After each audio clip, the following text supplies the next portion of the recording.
Hello students, welcome in chemistry class.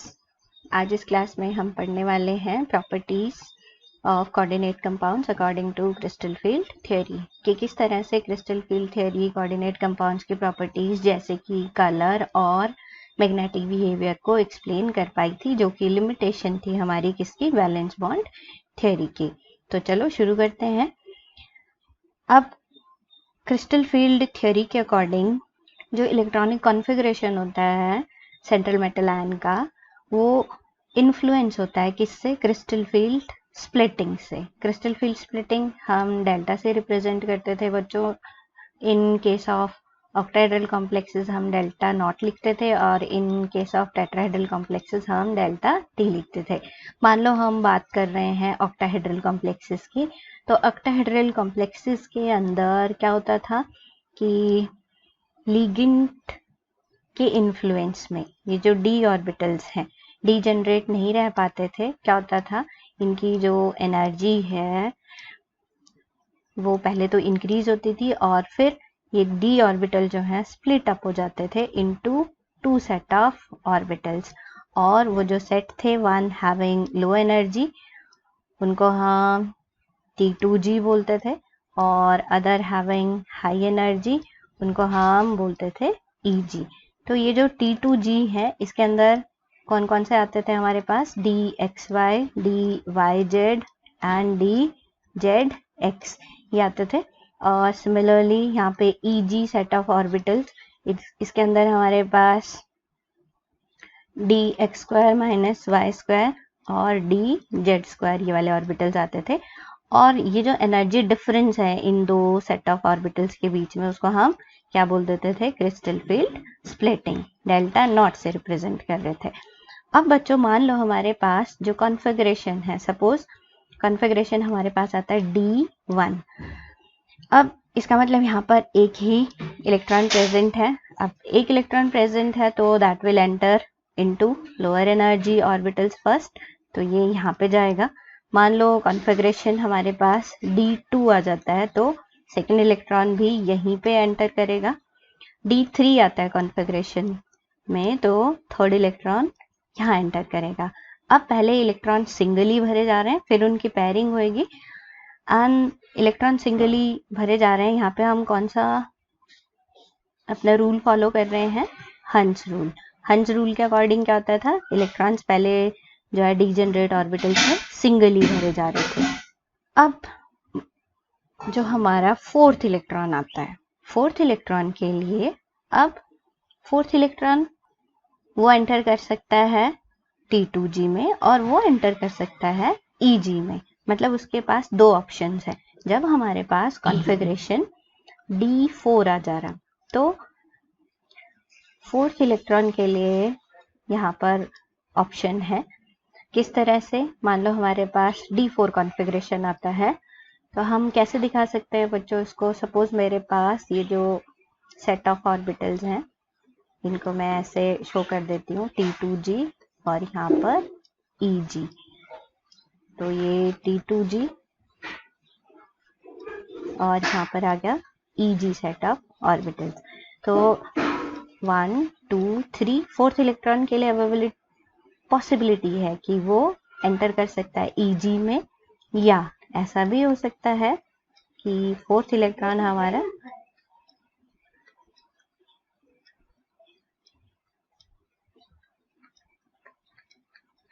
Pair up हो जाए। ठीक है, तो दो पॉसिबिलिटी हमारे पास D4 कॉन्फ़िगरेशन में है, either electron enters into EG और electron pairing takes place in T2G।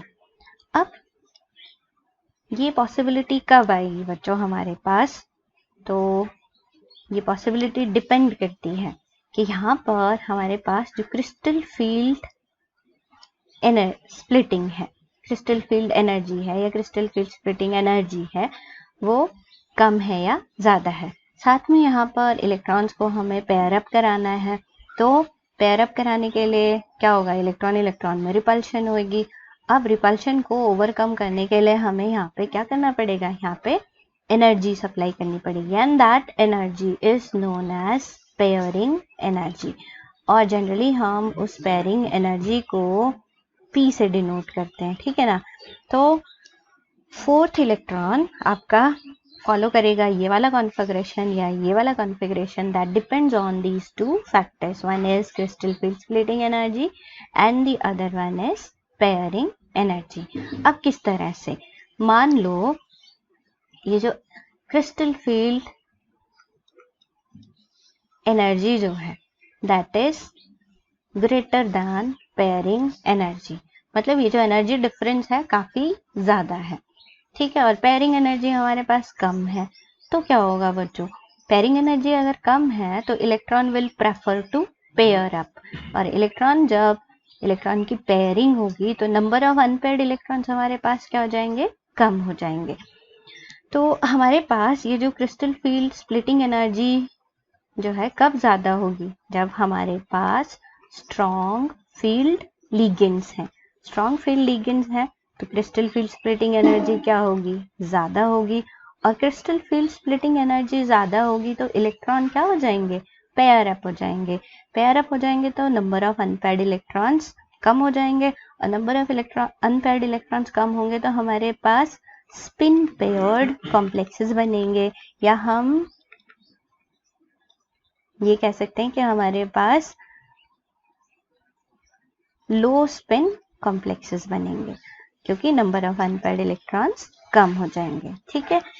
अब और क्या केस हो सकता है, मान लो हमारे पास जो ये पेयरिंग एनर्जी है that is greater than crystal field splitting energy. अब क्रिस्टल फील्ड स्प्लिटिंग एनर्जी कम कब होगी, जब हमारे पास क्या होंगे, वीक फील्ड लिगेंड्स होंगे। वीक फील्ड लिगेंड्स में क्रिस्टल फील्ड स्प्लिटिंग एनर्जी कम हो जाएगी, ठीक है ना, तो पेयरिंग एनर्जी बढ़ जाएगी। पेयरिंग एनर्जी बढ़ी तो इसका मतलब पेयरिंग वहां पर नहीं होगी, पेयरिंग नहीं होगी तो फोर्थ इलेक्ट्रॉन के लिए पॉसिबिलिटी है कि वो ईजी में एंटर कर जाए। अब यहाँ पर नंबर ऑफ अनपेयर्ड इलेक्ट्रॉन्स क्या होंगे, 4 हो जाएंगे, मतलब बढ़ जाएंगे। नंबर ऑफ अनपेयर्ड इलेक्ट्रॉन्स बढ़े तो हमारे पास इस तरह के कॉम्प्लेक्सेस जो बनेंगे उनको हम बोलते हैं स्पिन फ्री कॉम्प्लेक्सेस, ठीक है, या हम उन्हें बोलते हैं हाई स्पिन कॉम्प्लेक्सेस। तो इसका मतलब क्या हुआ बच्चों कि अगर हमारे पास जो लिगेंड्स हैं, लिगेंड्स स्ट्रॉन्ग फील्ड लिगेंड्स है मान लो, तो क्या होगा,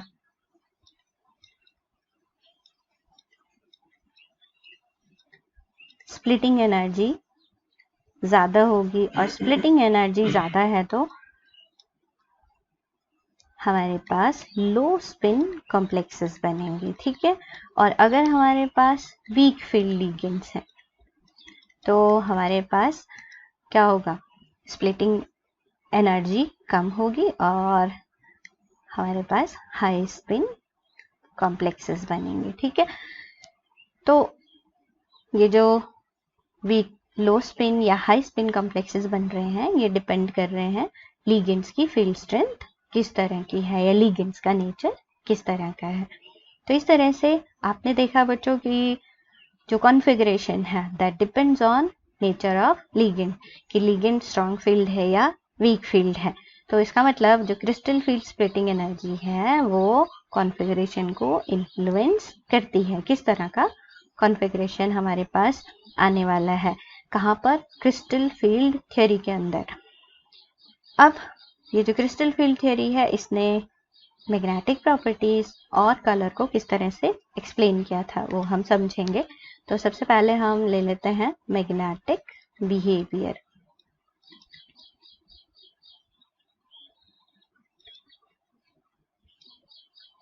और कॉम्प्लेक्सेस का मैग्नेटिक बिहेवियर किस तरह का होगा। तो जनरली हम या तो बोलते हैं जो कंपाउंड है वो डायमैग्नेटिक होगा या पैरामैग्नेटिक होगा। अब डायमैग्नेटिक प्रॉपर्टी या पैरामैग्नेटिक प्रॉपर्टी डिपेंड करती है नंबर ऑफ अनपेयर्ड इलेक्ट्रॉन्स पर। अगर नंबर ऑफ अनपेयर्ड इलेक्ट्रॉन्स मैं n से डिनोट करती हूँ और n की वैल्यू 0 आती है तो इसका मतलब क्या है, वहां पर डायमैग्नेटिक कॉम्प्लेक्स है। और अगर n की वैल्यू ग्रेटर देन 0 आती है तो इसका मतलब वहां पे कौन सा कॉम्प्लेक्स है, पैरामैग्नेटिक कॉम्प्लेक्स है। अब पैरामैग्नेटिक वो कितना ज्यादा है, that depends on value of n की वैल्यू जितनी ज्यादा होगी उतना ही जो है मैग्नेटिक मोमेंट कंपाउंड का हाई होगा। ठीक है, तो इस तरह से हम लो स्पिन हाई स्पिन कॉम्प्लेक्सेस बोल सकते हैं। अब आपने ऊपर जो है कॉन्फ़िगरेशन में देखा ही है कि किस तरह से क्रिस्टल फील्ड स्प्लिटिंग एनर्जी जो है वो इलेक्ट्रॉनिक कॉन्फ़िगरेशन को इन्फ्लुएंस करती है। अब एग्जांपल ले लेते हैं हम। मान लो मेरे पास एक कंपाउंड है जहां पर सेंट्रल मेटल आयन मेरे पास कोबाल्टी है, एक है हमारे पास COF6 हेक्साफ्लूरो कोबाल्टेट 3 आयन, और एक मान लो मेरे पास है हेक्सामीन कोबाल्ट 3 आयन। ठीक है, अब बच्चों आप देख रहे हो दोनों में सेंट्रल मेटल आयन तो सेम ही है, लेकिन जो लिगेंड्स हैं वो डिफरेंट है। यहाँ पे fluoride as a ligand present है और यहाँ पर ammonia as a ligand present है। और अगर हम स्पेक्ट्रोकेमिकल सीरीज देखते हैं तो उसमें जो फ्लोराइड है, ठीक है, that is weak field ligand.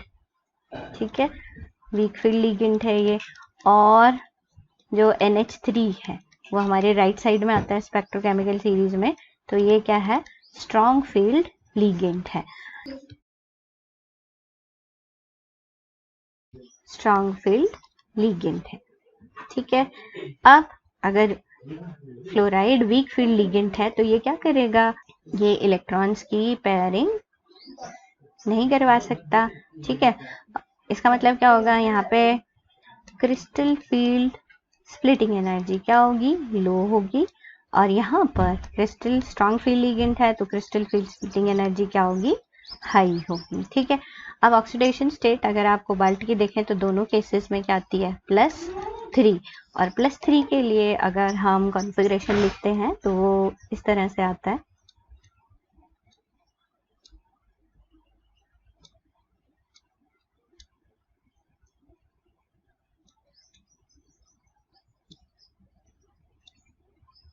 मान लो ये T2G सेट है और ये EG सेट है।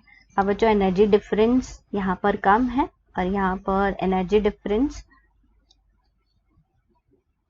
मतलब क्रिस्टल फील्ड स्प्लिटिंग एनर्जी, और ये कहाँ से पता चली मुझे, लिगेंड की फील्ड स्ट्रेंथ से। तो यहाँ पे ये डिफरेंस कंपैरेटिवली जो है ज्यादा है। ठीक है, तो अब क्या होगा, अब यहाँ पर हमारे पास कोबाल्ट 3 पॉजिटिव है, कोबाल्ट 3 पॉजिटिव मतलब कॉन्फ़िगरेशन क्या होगी इसकी, आर्गन, और साथ में हमारे पास 4s0 और 3d6।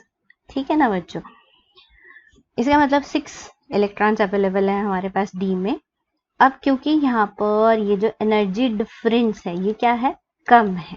ठीक है, crystal field splitting energy low है, यहाँ पर 1 2 3, ठीक है, फिर 4 5 एंड देन 6, इस तरह से जाएंगे ये।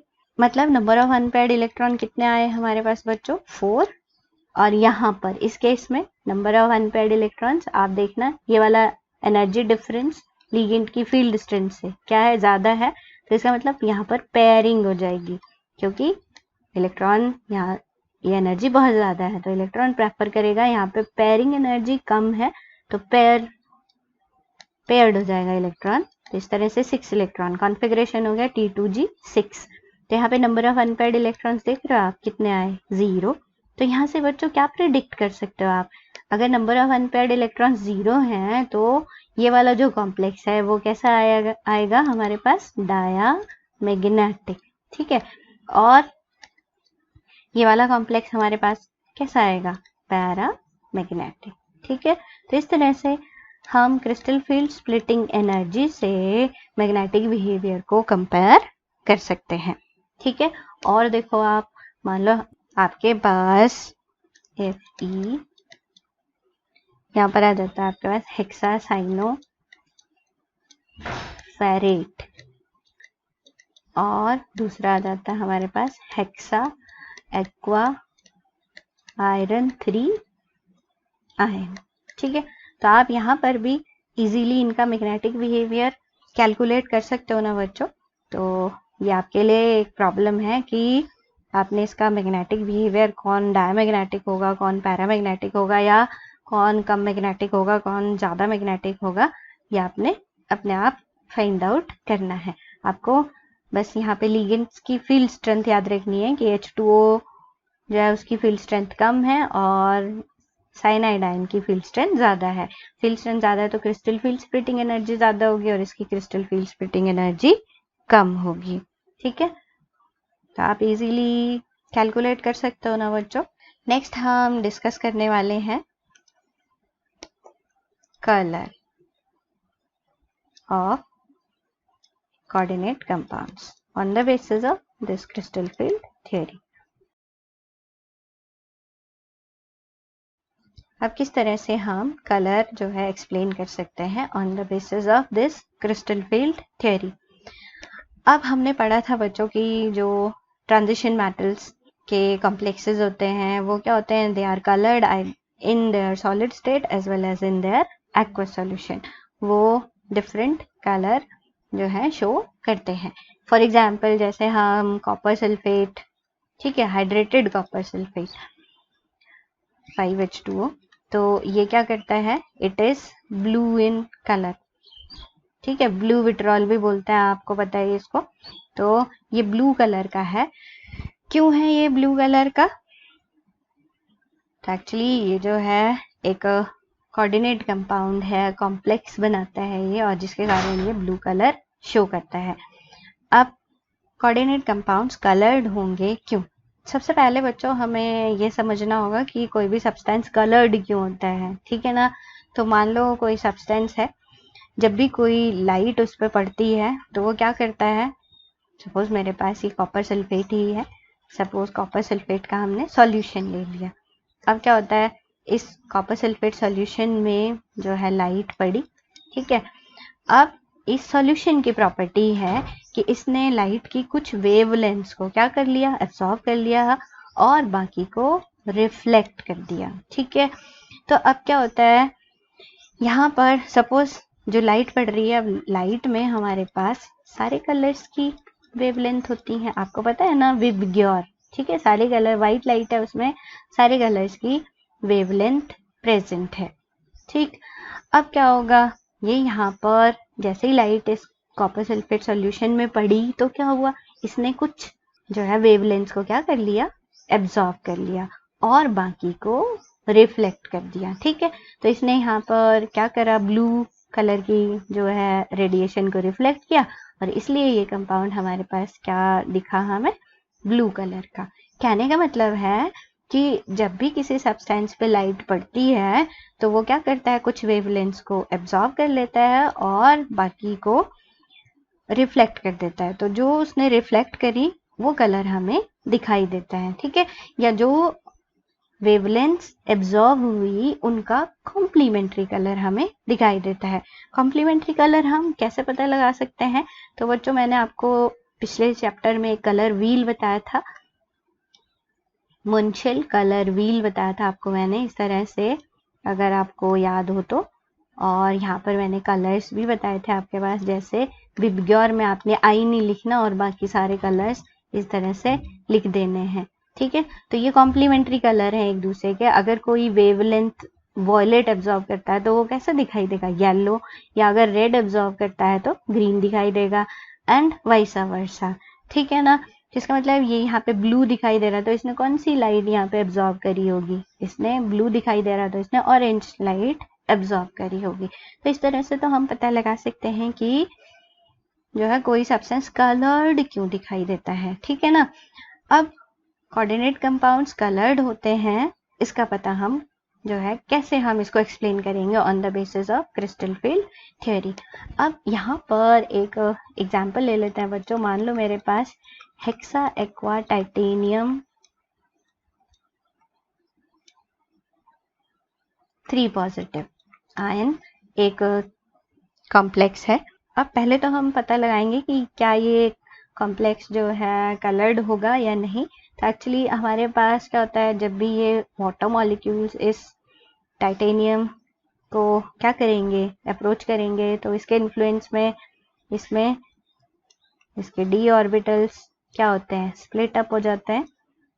ठीक है, क्रिस्टल फील्ड स्प्लिटिंग हमने पढ़ी है। तो ये जो डी ऑर्बिटल्स हैं हायर एनर्जी स्टेट में है क्रिस्टल फील्ड के अंदर, और जब यहाँ पे इनका अरेंजमेंट अनसिमेट्रिकल हो जाता है तो क्या होता है, ये डी ऑर्बिटल्स स्प्लिट अप हो जाते हैं। किसमें, टू सेट ऑफ ऑर्बिटल्स में, one is T2G and other is EG। ठीक है ना बच्चों। तो अब यहाँ पर टाइटेनियम 3 पॉजिटिव, हम यहाँ पर इसका कॉन्फ़िगरेशन लिख लेंगे पहले। तो टाइटेनियम 3 पॉजिटिव, अब टाइटेनियम होता है 22 में से कितने इलेक्ट्रॉन चले गए हमारे पास, 2 S से जाएंगे और एक कहाँ से जाएगा, D से। तो ये रह गया हमारे पास टाइटेनियम में आर्गन और 4s0 3d1, ये कॉन्फ़िगरेशन रह गया। यहाँ पर 1 इलेक्ट्रॉन और ये यहाँ पे आ गया। अब जैसे ही लाइट इस कॉम्प्लेक्स पे पड़ती है बच्चों, तो ये क्या करता है, इलेक्ट्रॉन जंप कर जाता है from this lower set of energy to, ये क्या करता है, कुछ डेफिनेट एनर्जी एब्जॉर्ब करता है लाइट की और एंटर कर जाता है हायर एनर्जी सेट में। इस तरह से आप इसे दिखा सकते हो T2G, और ये इलेक्ट्रॉन कहाँ जंप कर गया, EG में। आपको याद है इस जो है फिनोमिना को हम क्या बोलते थे, DD ट्रांजिशन, DD ट्रांजिशन। अब यहाँ पर DD ट्रांजिशन हुई, इसने लाइट एब्जॉर्ब करी, ये यहाँ से जंप कर गया EG सेट में। तो क्या होगा बच्चों, इसने जो वेवलेंथ की लाइट एब्जॉर्ब करी है उसका कॉम्प्लीमेंट्री कलर हमें दिखाई देगा। ठीक है ना। तो इस तरह से हम कलर एक्सप्लेन कर सकते हैं। अब कई बार क्या होता है, ये कलर जो कंपाउंड है, मान लो कुछ कोऑर्डिनेट कंपाउंड हमारे पास इस तरह के आ जाते हैं। सपोज मेरे पास हेक्सा एक्वा जिंक 2 आयन है। अब आप जिंक 2 पॉजिटिव का अगर कॉन्फ़िगरेशन देखें यहाँ पर, तो क्या आएगा, यहाँ पर आर्गन और साथ में 3d10 4s0। तो बच्चों यहाँ 4s0, यहाँ पर 4s0 का मतलब क्या है, 2 इलेक्ट्रॉन यहाँ से निकल चुके हैं। अब 3d10 कंप्लीटली फिल्ड है, मतलब यहाँ पर इलेक्ट्रॉन को जो है जाने के लिए जगह ही नहीं है, सारे यहाँ पर फिल्ड है, यहाँ फिल्ड है, तो यहाँ पे इलेक्ट्रॉन को मूवमेंट के लिए जगह ही नहीं है, तो यहाँ पे नो DD ट्रांजिशन। तो इसीलिए क्या होगा, ये जो है कॉम्प्लेक्स कैसा हो जाएगा, कलरलेस, कोई कलर इसका नहीं होगा। ठीक है, DD ट्रांजिशन यहाँ पे होगी नहीं। तो इस तरह से आप एक्सप्लेन कर सकते हो कलर। अब ये जो कलर है किस तरह से लिगेंड की फील्ड स्ट्रेंथ पर डिपेंड करता है, तो हम जो है इसको इजीली गेस कर सकते हैं। मान लो बच्चों मेरे पास कोबाल्ट के ही जो है कंपाउंड्स हैं। सपोज एक है मेरे पास हेक्सा एक्वा कोबाल्ट 3 आयन, दूसरा है मेरे पास हेक्सा अमीन कोबाल्ट 3 आयन, और तीसरा है मेरे पास हेक्सा साइनो भी कह सकते हैं हम, कोबाल्टेट 3 आयन। अब इन सब में कोबाल्ट की ऑक्सीडेशन स्टेट जो है हम निकालेंगे +3, और अगर +3 ऑक्सीडेशन स्टेट है तो कॉन्फ़िगरेशन कैसा आएगा बच्चों, कोबाल्ट का ये आने वाला है, कोबाल्ट +3 में आर्गन लिखेंगे पहले आप 4s0 और साथ में 3d5। ठीक है, अब D5 कॉन्फ़िगरेशन आता है। तो आप देखो यहाँ पर क्या क्या पॉसिबिलिटी D5 कॉन्फ़िगरेशन में हमारे पास हो सकती है। अब आपको पता है ये जो वाटर है ये कैसा लिगेंड है, ये हमारे पास वीक फील्ड लिगेंड है और ये दोनों स्ट्रॉन्ग फील्ड लिगेंड है। मतलब यहाँ पर स्ट्रॉन्ग फील्ड लिगेंड है तो क्रिस्टल फील्ड स्प्लिटिंग एनर्जी क्या होगी, इन दोनों केसेस में जो क्रिस्टल फील्ड स्प्लिटिंग एनर्जी है वो हाई होगी। और क्योंकि वाटर वीक फील्ड लिगेंड है तो यहाँ पर जो क्रिस्टल फील्ड स्प्लिटिंग एनर्जी है वो क्या होगी, लो होगी। ठीक है, तो हम कैसे इसको दिखा सकते हैं, ऑक्टाहेड्रल कॉम्प्लेक्स है और इसमें हमारे पास दो सेट ऑफ ऑर्बिटल्स आएंगे, एक जो है T2G और एक आ जाएगा EG। क्योंकि D5 कॉन्फ़िगरेशन है तो 1 2 3 4 5 इस तरह से आ जाएगा ये। और यहाँ पर जो है इन दोनों केसेस में क्योंकि ये स्ट्रॉन्ग फील्ड लिगेंड्स हैं बच्चों, और यहाँ पर क्रिस्टल फील्ड स्प्लिटिंग एनर्जी क्या होगी, डिफरेंस ज़्यादा ही होगा। तो हमारे पास जो T2G है और EG है, यहाँ पर आप देखो 1 2 3 और 4 5। ठीक है, यहाँ पर अब क्रिस्टल फील्ड स्प्लिटिंग एनर्जी के डिफरेंस के कारण यहाँ पे पेयरिंग हो गई।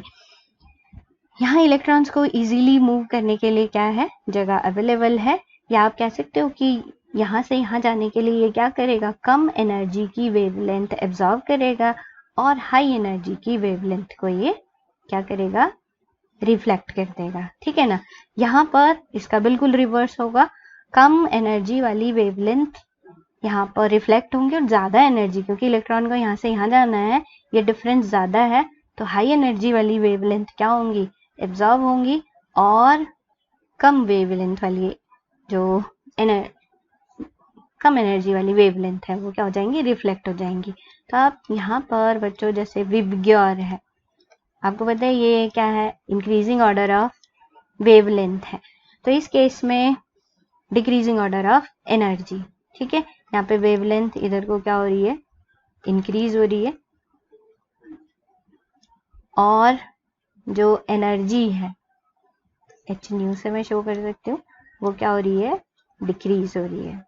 ठीक है, तो बच्चों यहाँ पे क्रिस्टल फील्ड स्प्लिटिंग एनर्जी क्या है, हमारे पास लो है, तो इसका मतलब ये लो एनर्जी वाली वेवलेंथ को क्या करेगा, एब्जॉर्ब करेगा, और हाई एनर्जी वाली को रिफ्लेक्ट करेगा। अब लो एनर्जी वाली वेवलेंथ कौन सी होंगी, इस साइड वाली।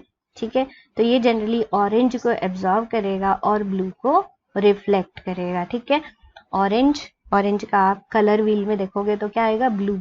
तो जो हमारे पास ये हेक्सा एक्वा कोबाल्ट 3 आयन है, ये कैसा होता है, ब्लू कलर का। ठीक है, अब यहाँ पर NH3 और CN6 में इसकी फील्ड स्ट्रेंथ कम होती है, इसकी ज्यादा होती है, मतलब ये कम जो है क्रिस्टल फील्ड स्प्लिटिंग एनर्जी है, तो यहाँ पे ज्यादा, मतलब Cl के कंपैरिजन में क्या है, कम है।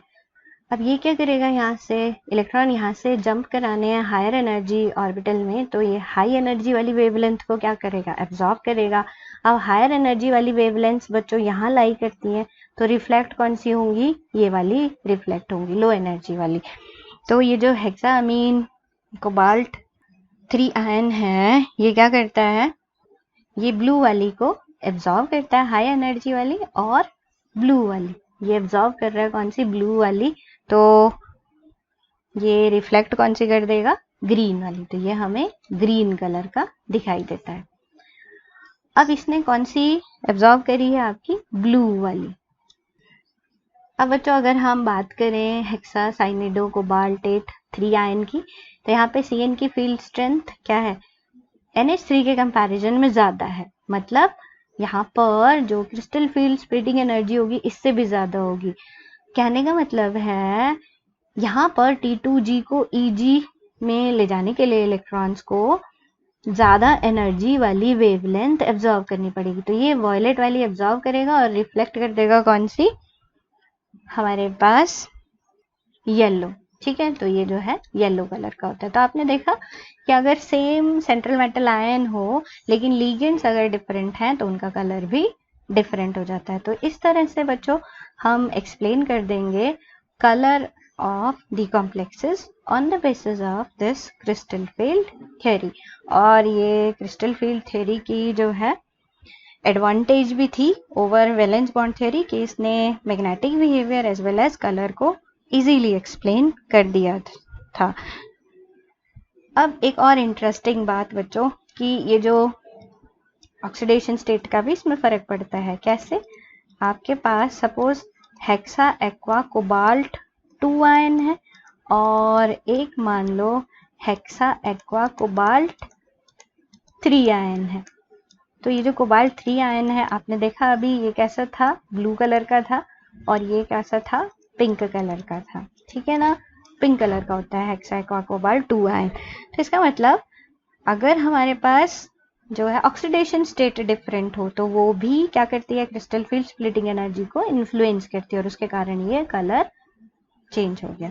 सो आई होप आपको समझ आ गया होगा अच्छी तरह से। आप इजीली एक्सप्लेन भी कर सकते हैं किसी का भी कलर और किसी भी कॉम्प्लेक्स का magnetic behaviour. So that's all for today, keep watching, thank you.